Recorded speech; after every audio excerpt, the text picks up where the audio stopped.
जम्मू कश्मीर की सियासत में एक बार फिर ऐसा लग रहा है कि वहां तलवार खींचने वाली है। तलवार मतलब सियासी तलवार। जी हां, क्योंकि जो माहौल है या जो अभी जानकारी आ रही है उसके मुताबिक सियासी तलवार खींचनी बिल्कुल तय है। दरअसल आपको याद होगा जब रिओर्गनाइजेशन एक्ट था यूटी का, तो उसमें कुछ ऐसे पॉइंट्स थे जिसके बाद कुछ इसमें एडिशन भी था, जिसमें यह बात सामने आई थी कि ये इख्तियार होगा एलजी को कि वो 5 मेंबर्स को असेंबली के नॉमिनेट कर सकते हैं। इसके बारे में रविंदर सिंह जो है वो उन्होंने इस बारे में एक अर्जी दायर की थी और कोर्ट में, जिसके बाद वजारत दाखिला की तरफ से इस अर्जी का जवाब दिया गया। जवाब में साफ तौर से ये कहा गया है कि एलजी को ये इख्तियार है कि वो 5 मेंबर्स 5 सदस्य को नॉमिनेट कर सकते हैं। यहां तक तो बात कुछ हद तक ठीक है, मतलब अगर हम सियासी नुक्ते नज़र से देखें या कांग्रेस या फिर नेशनल कॉन्फ्रेंस के नुक्ते नज़र से देखें।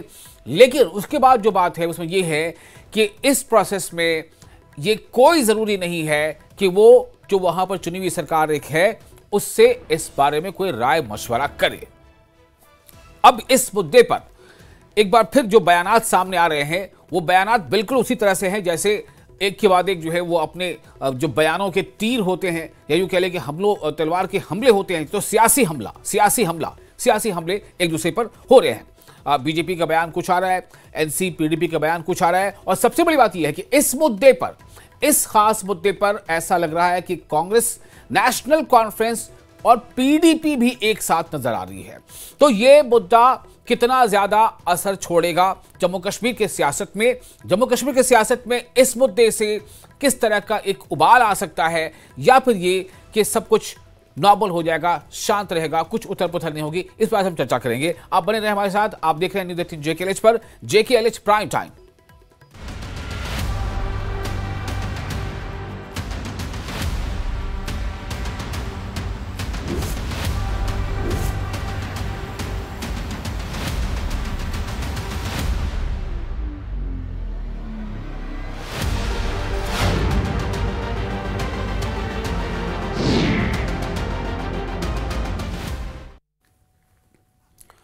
तो आज इसी खास मुद्दे पर चर्चा करेंगे कि दरअसल ये जो 5 सदस्य है, चूंकि 5 सदस्य का मतलब होता है कि अच्छी खासी तादाद है, और अगर इन 5 सदस्यों का नॉमिनेशन होगा तो फिर उनके आगे इख्तियारात क्या होंगे, और क्या जब किसी मुद्दे पर वहां सदन के अंदर वोटिंग हुई तो क्या उनको भी वही राइट्स मिलेंगे, और अगर राइट्स मिलेंगे तो फिर जो मेजॉरिटी और जो माइनॉरिटी का जो संख्या बल हो जाता है उस पर किस तरह का फर्क पड़ेगा, क्या गुणागणित है, क्या भागा है, और सबसे अहम बात यह है कि इससे किस तरह की जो एक सियासी नई जो है बहस शुरू हो जाएगी, और जो जम्मू कश्मीर की जो पार्टियां हैं, चाहे वो नेशनल कॉन्फ्रेंस हो या कांग्रेस हो या पीडीपी हो या उधर दूसरे बीजेपी हो, तो क्या ऐसा लगता है कि इन पार्टियों को कहीं ना कहीं एक इनके लिए एक सेटबैक है? ऐसे कई सवाल हैं जिस पर हम चर्चा करेंगे। हमारे साथ कई खास मेहमान हैं। आज बिना वक्त गवाए मैं उनके पास जाना चाहूंगा। सबसे पहले बता दें हमारे साथ मौजूद हैं RS पठानिया, बीजेपी के MLA, स्पोक्स पर्सन, ये हमारे साथ जुड़ेंगे। Ravinder Sharma ji, senior vice president Jammu Kashmir और कांग्रेस के ये प्रवक्ता भी हैं, चीफ पर्सन, और रिटायर्ड जस्टिस हसनैन मसूदी जो MLA है नेशनल कॉन्फ्रेंस के, सुहेल काज़मी पॉलिटिकल एनालिस्ट। आप तमाम लोगों का बहुत बहुत इस्तकबाल है। सबसे पहले मैं चाहूंगा कि रविंदर शर्मा जी, अगर आप मेरी आवाज सुन पा रहे हो तो आप ही इसे ब्रीफ करें। आप बताएं कि ये मामला क्या था, अर्जी का जो जवाब आया है उससे क्या संतुष्टि मिली है या फिर एक बेचैनी बढ़ गई है? देखिए, बात यह है कि जो जवाब आया ये तो स्टेटेड लाइन पे है, वो तो एक्सपेक्टेड है, क्योंकि गवर्नमेंट ऑफ इंडिया ने जो कानून बनाया उसे अपने कानून को डिफेंड करेंगे और पिटीशन को अपोज करेंगे। लेकिन काफी अरसे के बाद ये जवाब आया है, क्योंकि 21 अक्टूबर को जम्मू कश्मीर हाई कोर्ट में यह पिटीशन फाइल हुई थी, तो काफी अपॉर्चुनिटीज लेने के बाद उन्होंने जवाब फाइल किया। अब इसके बरक्स हम अपना रिजाइंडर देंगे और फिर कोर्ट से अपील करेंगे कि एक डेट जो है फाइनल हियरिंग की फिक्स हो और उस पर बहस हो, क्योंकि ऑनरेबल हाई कोर्ट ने एक क्वेश्चन फ्रेम किया है जो हमने मुद्दा उठाया था जी। हम सुप्रीम कोर्ट पहुंचे थे क्योंकि 8 अक्टूबर को काउंटिंग होनी थी। उससे पहले वोटिंग के बाद जी ये शाम और सुबह ही खबर आ गई कि 5 लोग फलां उनके नामजद भी हो गए थे कि बीजेपी के ये लोग होम मिनिस्ट्री से नाम क्लियर हो रहे हैं और लेफ्टिनेंट गवर्नर साहब जो ही गिनती करवाएंगे साथ में ही 5 लोग नामजद कर देंगे जी। कि आसरा ये थी कि भारतीय जनता पार्टी कोई तोड़ फोड़ के साथ कहीं नजदीक पहुंचेगी। अगर 5 लोग नामजद होते तो अगर 43 होते कांग्रेस नेशनल कॉन्फ्रेंस के पास, जब 47 हमारे पास होते, 43 बीजेपी या कुछ और लोगों के पास होते और 5 लोग मिला करके वो 48 हो जाते और एक मेजॉरिटी जिसको मैंडेट मिला वो माइनॉरिटी हो जाती और माइनॉरिटी मेजॉरिटी में हो जाती। और इसीलिए on the day of counting हमने मॉर्निंग ये पिटीशन सुप्रीम कोर्ट में दायर की कि अगर वो सिचुएशन बनती है तो अर्जेंट मेंशन करके हम इस पे बहस करवाएंगे कि ये काम रोका जाए कि मेजॉरिटी जो मैंडेट से आई है उसी को बनाना दिया जाए, मेजॉरिटी को माइनॉरिटी में ना बदल दें।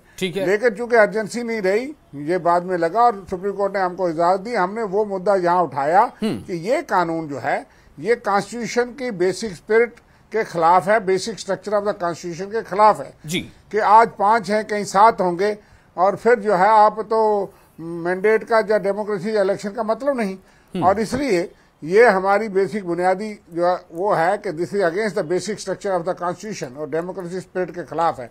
जो क्वेश्चन हाई कोर्ट ने दोनों तरफ को सुना 1 घंटे तक, इसमें senior supreme court lawyer doctor Abhishek Manu Singhvi, दूसरी तरफ से सुप्रीम कोर्ट लॉयर जो गवर्नमेंट की तरफ से तुषार मेहता जी को सुनने के बाद कोर्ट वॉज कन्विंस्ड के देयर इज ए पॉइंट और उन्होंने इसको एडमिट किया और क्वेश्चन फ्रेम किया कि क्या ये प्रावधान जो 15A 15B जो रीऑर्गेनाइजेशन एक्ट में डालेंगे क्या ये बेसिक स्ट्रक्चर के खिलाफ है। और उस पर अब बहस होगी, जवाब इस तरफ से आएगा, हम भी जवाब रिजाइंडर फाइल करेंगे और अल्टीमेटली इस चीज पे फैसला होना है कि क्या ये कानून जो है वो सही है, ये रीऑर्गेनाइजेशन एक्ट में एक बेसिक स्ट्रक्चर ऑफ कॉन्स्टिट्यूशन के खिलाफ है, जो सही है। और आज जो जवाब आया है वो स्टेटेड लाइन पे है। हम चाहते थे उनका जवाब आए ताकि हम उस पर बहस कर सके कि पता लगे गवर्नमेंट ऑफ इंडिया वो कहाँ खड़े और हमको पता था। बाकी सेकंड राउंड में बताऊंगा। ठीक है, अगर आप और सुनना चाहते हैं तो हमारा ये है जी। रविंदर जी, आपको हमने सुन लिया। देखिए बात है कि आप हमसे बने रहे जी। मैं जरा फर्स्ट रिएक्शन ले लेता हूँ। Retired justice Hasan Masoodi MLA है नेशनल कॉन्फ्रेंस के। चूंकि अभी ये मामला कोर्ट में बहस भी हुई है और मसूदी साहब भी काफी तजुर्बा रखते हैं कोर्ट की हेयरिंग्स का, चूंकि जज भी रह चुके हैं। मसूदी साहब, आप बहस थे एमएलए, मैं आपसे जानना चाहता हूं कि क्या है ये जो बहस हुई और इस पर जो अब तू में चल रहा है और इस पर ये लग रहा है, ये मतलब एक तरह से बात ये कही जा रही है जो आपके ओपोनेंट हैं उनकी तरफ से कि भाई ये तो पहले से तय था, ये तो ऐसा नहीं है कि अब जैसे आप मुद्दा उठाते हैं कि भाई हमें इख्तियारात कम है, तो ये तो पहले से तय था रीऑर्गेनाइजेशन एक्ट ऑफ स्टेट के तहत, तो अब इख्तियारात आपके पास कुछ कम होंगे, आप फुल फ्लेज सीएम के तौर पर होंगे नहीं, तो इस तरह से ये मामला ही पहले से तय था। तो अब इसको लेकर के क्यों सवाल जवाब, क्या इसमें कोई होप नजर आता है, कोई स्कोप नजर आता है नेशनल कॉन्फ्रेंस को या कांग्रेस को अपनी सियासत को लेकर के जम्मू कश्मीर में? जी, पहले ये बात जैसे शर्मा साहब ने कहा और आपने भी अपने इब्तिदाई कलमात में कही बात की, अभी मामला ज़ेर समात है। देखिए, एक ये व्यू पॉइंट है कि ऐसा सारा एक ऐसा कुछ करना जमहूरियत के खिलाफ है, जमहूरियत के मुनाफी है, क्योंकि इससे क्या होगा कि अवाम का जो मैंडेट है वो मुतासिर होगा। ठीक है। और अभी आज की तारीख में जनाब होम मिनिस्ट्री से ये जवाब आया कि नहीं, ये सारा इख्तियार लेफ्टिनेंट गवर्नर साहब का है। तो पहली बात यह है कि ये अभी मामला ज़ेर समात है। ठीक है। तो इस पर जो हर एक पक्ष अपना अपना जो हर एक जो उसमें हमारी जो हाईकोर्ट के सामने है अपना पक्ष रखेगा, अपना जो भी उनका मौक़िफ़ होगा वो रहेगा, तो उसके बाद बात होगी। अब जहां तक इस इख्तियार की बात है, हाँ, देखिए, पहली बात यह है कि मूल मंत्र क्या है आईन का, वो जो हमारा फेडरलिज्म है उसमें यह है कि सरदारी अवाम का हक है। ठीक है। आजकल जो आप देख रहे हैं, आजकल बहस जो हो रही है इलेक्शन कमीशन के हवाले के, वो यही है कि एक वोट से सरकार होती है और एक वोट एक शख्स का, एक फर्द का एक वोट है और उसी से सरकार वजूद में आती है, मेंबरान चुने जाते हैं। लेकिन जब आप ये नॉमिनेशन की बात करते हैं तो उसका मतलब है ये आप जो एक जमहूरियत का तरीक़ाकार है उस तरीक़ाकार के मुनाफी आप नामजद करते हैं मेंबरान। दूसरी बात आपने खुद कही कि इस असेंबली में इतनी बड़ी तादाद में, कसीर तादाद में, 5 को अच्छी खासी तादाद होती है, तो 5 की तादाद में आप अगर नॉमिनेशन से करें, जमहूरी तरीके से ना करें, तो उससे मुतासिर होगा मैंडेट, जो अवाम का मैंडेट है वो मुतासिर होने का एहतिमाल है, अंदेशा है। अब रही बात ये इख्तियार अगर हो, बिल फर्ज बहाल अगर हम जाने ये माने पल भर के लिए कि नहीं, क्योंकि कुछ सेगमेंट सोसाइटी में होते हैं जो अनरिप्रेजेंटेड होते हैं, उनको रिप्रेजेंटेशन मिलनी चाहिए। लेकिन फिर सवाल ये होता है कि ये इख्तियार किसके पास होना चाहिए जी। देखिए, ये इख्तियार होना चाहिए एक इलेक्टेड गवर्नमेंट के पास। आज जो होम मिनिस्ट्री ने ये पक्ष रखा है कि नहीं जी, ये एलजी साहब का, देखिए एलजी साहब एक एडमिनिस्ट्रेटर हैं, जो मरकज की तरफ से एक एडमिनिस्ट्रेशन की उनकी जिम्मेदारी है। जबकि ये मामला जो है, जो नॉमिनेशन का मामला है जी, ये जो मेंबर नामजद करने का मामला है, जाहिर सी बात है वो आम मेंबरान की तरफ ऐसे ही उनके इख्तियारात होंगे जैसे आम मेंबरान के जो इलेक्टेड हों। तो ये इख्तियार है एक इलेक्टेड गवर्नमेंट का। वो इलेक्टेड गवर्नमेंट ये देख ले कि अगर बिल फर्ज महाल अगर ये कहा जाए कि नहीं, ये सवाल तो यही है ना, मुताबिक है, सवाल तो यही है कि ये इलेक्टेड गवर्नमेंट का इख्तियार है, ये कौन तय करेगा? जब रीऑर्गेनाइजेशन एक्ट जो है और इसको लेकर जो तब्दीलियां हुई, जब ये जम्मू कश्मीर रियासत से यूटी बना दिया गया, तो ये उसी वक्त तय हुआ था ना। तो पार्लियामेंट में जो चीजें होकर उसी उससे तय हुआ, ये फिर बाद में कोई एक पार्टी चाहे कि हम तय कर दे या हमारी बात मानी जाए, कैसे तय होगा? देखिए आज की तारीख में एक इलेक्टेड गवर्नमेंट है जिसके पास अवाम का मैंडेट है और ऐसे फैसले करना है जो आईनी नवीयत के फैसले हैं, ये हक है, ये इख्तियार है इलेक्टेड गवर्नमेंट का, न कि एक नॉमिनेटेड अथॉरिटी का जो महज एक एडमिनिस्ट्रेटर है। और ये जो फैसला है ये नॉर्मल एग्जीक्यूटिव फंक्शन की उसमें अहाते में नहीं आता है। ये नॉर्मल जो day to day executive function है, अगर एलजी साहब एडमिनिस्ट्रेटर साहब यहाँ के चलाए अपनी जो भी उनके बिल्कुल स्पेसिफाइड एरियाज हैं, लेकिन ये जो इख्तियार है, ये इख्तियार तो देखिए कहीं ना कहीं ये आईनी इख्तियारात को छूता है। और इस यहाँ पर मैंडेट सिर्फ का इख्तियार सिर्फ एक इलेक्टेड गवर्नमेंट का है।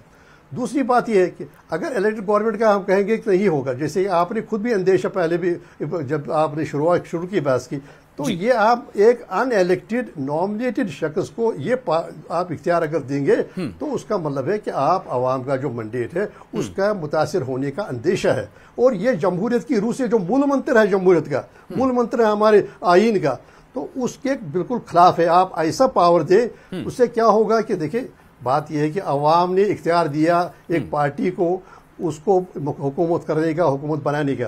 अब इस तरह आप बैकडोर से, पिछले दरवाजे से आप उसका उस मैंडेट को मजरू करेंगे। लिहाजा जो आप अगर हॉलिस्टिक एक व्यू ले दें आइन का, जो आइन देखिए हम कहते हैं वी द पीपल, हमने अपने आप को एक आइन दिया है और हमें उस आइन के मुताबिक चलाना है मुल्क को। उस आइन पे उसकी रूह जो है वो जमहूरियत है और ये तो गैर जमहूरियत किस्सा है। अगर आप ये कहेंगे तो फिर आप जमहूरी हुकूमत के लिए मसाइल पैदा करेंगे और मैंडेट को मुतासिर करेंगे और मैंडेट जो आवाम का है उसमें नफी होने का खतरा है। तो अगर आप पहले तो ये बात है कि नॉमिनेशन का मामला होना नहीं चाहिए। दूसरी बात है अगर आपको बिल फर्ज महाल ये लगे कि कोई सेगमेंट अनरिप्रेजेंटेड है तो उसको रिप्रेजेंटेशन मिलनी चाहिए, तो ठीक है, लेकिन वो रिप्रेजेंटेशन देने का उसूली तौर पर उसके खिलाफ कोई नहीं हो सकता अगर सेगमेंट अनरिप्रेजेंटेड है उसको रिप्रेजेंटेशन देने का। लेकिन मुझे कहिएगा वो किसके पास इख्तियार है कि वो अनरिप्रेजेंटेड जो सेगमेंट है उसकी नुमाइंदगी कौन करेगा?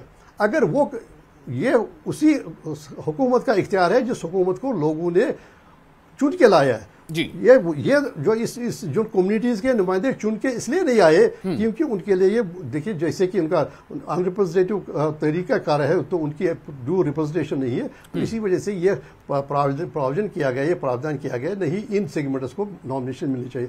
लेकिन असल बात ये ये ऐसे नॉमिनेशन नहीं होनी चाहिए जिससे अवाम का मैंडेट मजरू हो, जिससे अवाम के मैंडेट की नफी हो, जिससे एक इख्तियार बने, एक स्कोप बने कि कोई एक अनएलेक्टेड नॉमिनेटेड अथॉरिटी वो मैंडेट को जमहूरियत के तकाजों को मजरू करे। ऐसा नहीं होना चाहिए। तो लेकिन बात यह है कि मामला अदालत के सामने, अदालत देखेगी, हर पहलुओं पर गौर करेगी। पहली फंडामेंटल चीज है कि नॉमिनेशन बिल्कुल मुनाफी है जमहूरियत के तकाजों के। अब अगर कहीं पर मजबूरन करना पड़े, लेकिन ये इख्तियार होना उसी इलेक्टेड गवर्नमेंट का इख्तियार है कि किसको वो समझे कि हाँ ये नुमाइंदगी कर सकती है उस सेगमेंट की जो अनरिप्रेजेंटेड सेगमेंट है। ठीक है, मैं फिर इस पे कुछ और सवाल लेकर आऊंगा, लेकिन फर्स्ट राउंड में जरा पहले रिएक्शन ले लेते हैं। हमारे साथ मौजूद है जी सुहेल काज़मी मौजूद है, पॉलिटिकल एनालिस्ट। सुहेल काज़मी साहब, पॉलिटिकल एनालिस्ट के तौर मैं आपसे जानना चाहता हूं कि ये मामला कितना असरअंदाज होगा जम्मू कश्मीर की मौजूदा सियासत पर, और 5 ये तादाद अच्छी खासी है, 5 मेंबर्स का नॉमिनेशन, और उस नॉमिनेशन में जो चुनी हुई सरकार वहाँ पर अभी है असेंबली की जो सरकार है, चुनी हुई सरकार है, हालांकि जम्मू कश्मीर अभी असेंबली नहीं है, वो एक यूटी है, तो उससे राय मशवरा लेने तक की ज़रूरत नहीं है, जो वज़ारत दाखिला का जवाब है। तो आप कैसे देखते हैं इसे? ये एक पूरे डेमोक्रेटिक सेटअप में जहां पर आवाम जो है वो अपना हक इरादे का इस्तेमाल करते हुए एक सरकार को मुंतखब करती है, तो ऐसी जो चीज़ें जब सामने आती हैं तो उसका असर क्या आप देखते हैं? देखिए सर, एमएचए का जो एफिडेविट मैंने पढ़ा है उसमें तो क्लियर कट है कि without the aid and advice of the present government, governor is lieutenant governor is authority to appoint 5 nominated MLA. दूसरी है, जब ये यूनियन टेरिटरी में आ गए और हमने रीऑर्गेनाइजेशन एक्ट पढ़ा, उसमें ये साफ तौर पे लिखा है कि he has an authority on the Pondicherry pattern. अब ये अरविंदर शर्मा साहब हमारे बड़े भाई हैं और इन्होंने कोर्ट के दरवाजे खटखटाए हैं और उम्मीद है 14 को क्या वहां से क्या फैसला आएगा, तब तक हम वेट करेंगे। लेकिन जो क्लियर इंस्ट्रक्शंस हैं और पौंडीचेरी का जो मॉडल के हिसाब से है, नॉमिनेशन जो है वो एलजी कर सकते हैं, ये उमर अब्दुल्ला साहब को भी पता है। अब ये था, कुछ अटकलें लगाई जाती थी कि शायद भारतीय जनता पार्टी और नेशनल कॉन्फ्रेंस की कोई अच्छी ट्यूनिंग है और बहुत सी बातें आपस में चल रही थी, अभी भी चलती हैं, कि शायद इनकी आपस में कोई, जिस तरह से पहले अलाई भी रहे हैं, उमर साहब तो एनडीए में मिनिस्टर रहे हैं, तो कुछ इनकी कोई सर्वसहमति से कुछ चीजें होंगी, इसीलिए 9 महीने शायद वेस्ट हो गए। लेकिन मुझे लगता है फाइनल जो नॉमिनेशन का पैटर्न, ये कोई पहला पैटर्न नहीं, अब तो हम इस यूनियन टेरिटरी के मॉडल में हैं, तो ये एलजी के उसमें है। इससे पहले नॉमिनेशंस जो हैं वो कोई सियासी लोगों को ही इंट्रोड्यूस नहीं किया जाता था असेंबलीज में या काउंसिल में। तो फारूक साहब की सरकार थी, जितनी भी सरकारें नहीं, तो नॉमिनेशंस होती थी और एमएलसीज तो नॉमिनेटेड ही होते थे मैक्सिमम। और अब तो काउंसिल नहीं रही है, यूनियन टेरिटरी का पैटर्न है। अब ऑनरेबल कोर्ट क्या फैसला देती है उस पर मैं टिप्पणी नहीं करूंगा, लेकिन ये है कि ये वहां स्टैंड करता है कि LG has full authority to nominate 5 MLAs from his own side without the aid and advice of the cabinet. तो ये तो लिखा हुआ है वाजे तौर पे है। अब लेट हो गया, 9 महीने वेस्ट हो गए। मुझे नहीं लगता उससे किसी सरकार में वो 5 के 5 जो नॉमिनेशन होंगी क्रेडिबल होंगी, और जितने सेगमेंट्स आपने खुद ही बोले रिफ्यूजीज होंगे, लेडीज में से लेना है, तो वो क्रेडिबल लोगों को ही लिया जाएगा, क्योंकि जम्मू कश्मीर का जो ओवरऑल ढांचा है और जो सेंसिटिविटी है वो को मद्देनजर रखते हुए मुझे लगता है ये नॉमिनेशंस होंगी। और I think I personally welcome the step, अच्छी बात है। अब देखिए डिलिमिटेशन है, तो कोई ये बोलेगा कि हम 90 तक पहुंच के, कल डिलिमिटाइज और होती हैं कॉन्स्टिट्यूंसीज और 90 से 100 पे हम पहुंच जाते हैं। बड़ा इम्बैलेंस रहा यहाँ डिलिमिटेशंस का भी, कहीं पॉपुलेशन के आधार पे, कभी एरिया के हिसाब से। तो अगर वो कोई फाइनल 2026 की जो डिलिमिटेशन है पूरे हिंदुस्तान में और जम्मू कश्मीर में भी संभावित तौर पे होगी, तो मैं बहुत से इलाके देखता हूँ अभी भी डिलिमिटाइज होने की जरूरत है जम्मू कश्मीर में। तो मुझे लगता है कि हाँ, हर खित्ते को, हर इंसान को आगे बढ़ने का हक है, पीस, प्रोग्रेस और डेवलपमेंट देखने का इंसान को आगे बढ़ने का हक एक अलग सवाल है। यहां जो सवाल, जो फिक्र, जो चिंता जाहिर की जा रही है कि जो सरकार मेजॉरिटी में है, क्या कभी ऐसी सिचुएशन आ सकती है कि जिस सरकार को आवाम ने चुन करके भेजा और वो सरकार मेजॉरिटी में आ गई, तो क्या ऐसे किसी रास्ते से, जो अभी नेशनल कॉन्फ्रेंस के एमएलए कह रहे थे कि बैकडोर एंट्री से आप कभी ऐसी सिचुएशन भी बनाने की बन सकती है कि जो मेजॉरिटी की सरकार है वो माइनॉरिटी में आ जाए? कैसे हो सकता है मुझे बता दीजिए। आप नंबरों का आंकड़ा लगाइए, जस्टिस साहब बैठे हैं, वो किसी भी आंकड़ों के हिसाब से 5 को ऐड कर लें, आप भारतीय जनता पार्टी से भी ऐड कर लें, तब भी मेजॉरिटी की नंबर भारतीय जनता पार्टी के पास नहीं आता है। हाँ, मैं 10 होते 15 होते तो मैं बात करता। 5 नॉमिनेशंस हैं, उससे मुझे नहीं लगता कि माइनॉरिटी मेजॉरिटी में रिप्लेस हो जाएगी।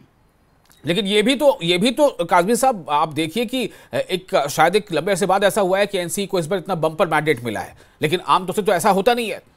मैंडेट में कोई सरकार इससे कम ही आती है। नहीं, एवरेज आप देखेंगे तो ऑन एन एवरेज। देखिए, फारूक साहब की 1996 की जो सरकार थी वो तो थंपिंग 2/3 मेजॉरिटी की सरकार थी, आपको याद होगा। तो ये ऐसा नहीं है, क्या पता अगली इलेक्शन हो इनके पास 60 से ऊपर एमएलए हो, ये तो पीपल्स विल प्रिवेल करती है इलेक्शंस में। तो लेकिन 5 नॉमिनेशन से मुझे नहीं लगता नेशनल कॉन्फ्रेंस माइनॉरिटी में आ जाएगी। ठीक है, तो मैं एक छोटा सा रिएक्शन मसूदी साहब आपका लेना चाहूंगा। अभी हमारे साथ जुड़ चुके हैं आरएस पठानिया भी। मैं उनके पास जाने से पहले मसूदी साहब, आपका छोटा रिएक्शन, जो कुछ सोहेल काज़मी साहब ने कहा है, क्या आप इससे मुतमईन हैं? देखिए, जैसे आप बार बार इशारा दे रहे हैं कि 5 मेंबरान एक अच्छी खासी तादाद है। तो आपने खुद इसकी तरफ इशारा दिया। हम तो इशारा ऐसे ही दे रहे हैं कि आप आवाज उठा रहे हैं, एनसी आवाज उठा रही है, कांग्रेस आवाज उठा रही है, तो हमारा तो काम ये सबको जोड़ करके सामने लाना और डिबेट करा के लोगों तक पहुंचा देना। बात ये देखिए जनाब, पहली बात यह है कि एक जमहूरियत का जो फंडामेंटल वैल्यू है, जो बेस लाइन है, वो है कि हुकूमत करने का सरदारी अवाम का हक है जी। जब आप अवाम अपने वोट का इस्तेमाल करते हैं तो एक जमात के हक में देते हैं और जमात को ये इख्तियार देते हैं कि वो सरकार बनाए। अब अगर ये एक नॉमिनेटेड जो अथॉरिटी है, देखिए एलजी साहब कोई इलेक्टेड नहीं है, एलजी साहब नॉमिनी है होम मिनिस्टर के, अगर उन्हीं को ये इख्तियार दिया जाए तो क्या इसका अंदेशा नहीं, एहतिमाल नहीं है कि जो मैंडेट है अवाम का, उस मैंडेट को कभी भी मजरू किया जा सकता है, उस पर कभी भी उसको मनफी सिमत में लिया जा सकता है। अब देखिए हमें यह समझना चाहिए कि फंडामेंटल प्रिंसिपल आईन का क्या है। अब आप देखेंगे ये अगर हम कहें कि ये सेगमेंट्स अनरिप्रेजेंटेड है, दूसरा सवाल ये पैदा होता है कि आखिर इन अनरिप्रेजेंटेड सेगमेंट्स को इनको रिप्रेजेंटेशन देने का इख्तियार किसका है। इस वक्त इन प्लेस है एक इलेक्टेड गवर्नमेंट जिसके पास एक मेजॉरिटी है, 50 से ज्यादा उनके पास मेंबरान है, तो उसका इख्तियार है कि वो ये देखे कि इन सेगमेंट्स में से किसको नॉमिनेट किया जा सकता है। मतलब आप ये कहना चाहते हैं कि वो जो है मेजॉरिटी ऑफ द अवाम की तर्जुमानी कर रहा है, वो जो सरकार है अभी फिलहाल। आप देखिए अगर जनाब, अगर पार्लियामेंट में भी आपको अनरिप्रेजेंटेड को, जैसे हमारे पास प्रोविजन है कुछ कम्युनिटीज को रिप्रेजेंटेशन देने का, उस वक्त भी राष्ट्रपति जी जो सरकार होती है वो चुनी हुई सरकार की सिफारिश पर ही नॉमिनेशन करते हैं, खुद नहीं करते हैं।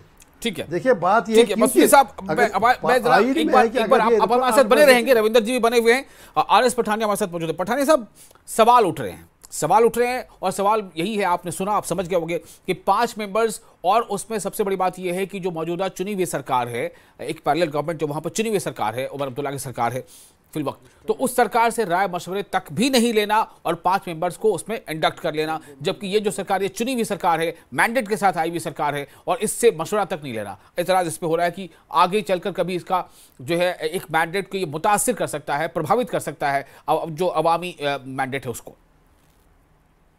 साहब, आपने बड़े तफसील के साथ, बड़ी डिटेल के साथ, बड़े पेशेंस के साथ अपने जो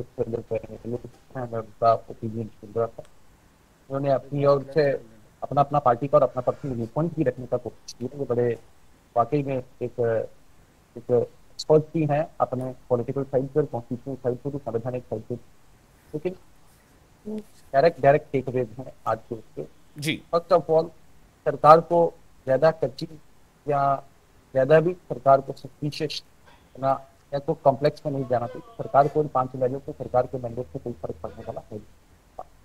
लेकिन जम्मू कश्मीर जो विधानसभा की कॉन्स्टिट्यूशन है, जम्मू कश्मीर रीऑर्गेनाइजेशन एक्ट जो है, ये सबके ध्यान में है कि वो एक्ट है जो कि सुप्रीम कोर्ट में अंदर चैलेंज था, इसकी इंसेप्शन सुप्रीम कोर्ट में अंदर चैलेंज थी, और अल्टीमेटली सुप्रीम कोर्ट के फुल बेंच ने जो फैसला दिया तो साफ और स्पष्ट है। So this act has the support, it has the mandate of both the houses of the parliament and the full bench of the Supreme Court also. तो तीसरा, जब ये एक्ट नॉमिनेशन की बात करता है तो ये तो नई चीज नहीं है।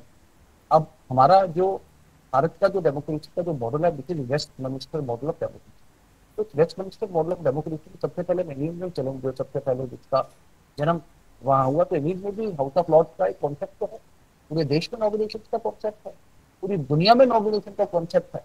अगर जम्मू कश्मीर में हो गया, देखें जम्मू कश्मीर में अगर वही और नॉमिनेशन का पर्पस क्या है, उसका ऑब्जेक्ट क्या है, जम्मू कश्मीर एक कॉन्फ्लिक्ट वाला एक जोन रहा है, तो कुछ ऐसी कम्युनिटी, कुछ ऐसे लोग जो इस कॉन्फ्लिक्ट जोन में एक चुनाव के रंबल और टंबल से जीतने में सक्षम नहीं है, मान लीजिए रेफ्यूजीज है, वो लोग जिन्होंने उस वक्त पाकिस्तान की सिचुएशन स्थिति को रिजेक्ट करके एक सेक्युलर डेमोक्रेटिक भारत का पार्ट लिया और पिछले 6-7 दशक वोट तक नहीं डाल पाए कभी आज तक, और जिनको अगर नुमाइंदगी उनकी अगर आवाज सुनी जा रही है विधानसभा के पटल पे, या महिलाएं जिनको शादी के बाद जिनका एक यहाँ पे राइट टू प्रॉपर्टी यहाँ पे स्नैच किया जाता था, अल्टीमेटली ये कोर्ट ने रिलीफ दिया तकरीबन 50 वर्ष के बाद, लेकिन वो पार्शियल रिलीफ था।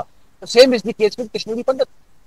मैं तो कहता हूँ सेकेंड वर्ल्ड वॉर के बाद का सबसे बड़ा दुनिया में एक बहुत बड़ा एक्सोडस अगर उनको रिकॉग्नाइज करके, उनको ऑनर करके, उनकी एक आवाज, उनका एक सुर, उनकी एक मन की बात अगर ऐसे विधानसभा में सुनने की बात की जा रही है तो मुझे लगता है कि उनको ज्यादा राजनीति का स्कोप है। आप बड़े मन से देखें, house mean which represent to aspiration of people of Jammu and Kashmir holistically as a whole. इस होल में, इस हाउस में इनकी भी आवाज सुनी जाए, इनकी बात की जाए, इनके मन की बात बताने वाला और इनके मन की बात सुनने वाला कोई आदमी हो, वो लोग जो एक इस कॉन्फ्लिक्ट जोन की वजह से एक बहुत पिछड़े रह गए, बहुत नुकसान उठाया, बहुत इनजस्टिस हुआ। माननीय जज साहब अभी कॉन्स्टिट्यूशन की बात कर रहे थे। देखें, राइट टू इक्वेलिटी एक बेसिक प्रिंसिपल है फंडामेंटल राइट्स का, but equality can not be administered among unequal. जो लोग आपस में अनइक्वल हैं तो उनको बराबर कर देंगे तो वो बात, इसीलिए ये जो पॉइंट ऑफ नॉमिनेशन या पॉइंट ऑफ रिजर्वेशन का जो कॉन्सेप्ट है, इस नॉमिनेशन से मुझे लगता है शक्ति से ना देखते, पॉजिटिव साइड से देखें और जम्मू कश्मीर का हाउस एक समावेशी हो, एक सबकी, जिसमें जिसे कहते हैं आवाज सुनी पाए, इसी मंशा के साथ ही एक्ट रखा गया। आप सब भी इसका वेलकम करें और इसको नेगेटिव मत करें, नेगेटिव पॉलिटिक्स मत करें, ये मेरा परम अनुरोध है। ठीक है। तो अब सवाल ये पैदा होता है कि इस पे आगे अब क्या हो सकता है, क्योंकि रीजॉइंडर फाइल करने की बात सामने आ रही है।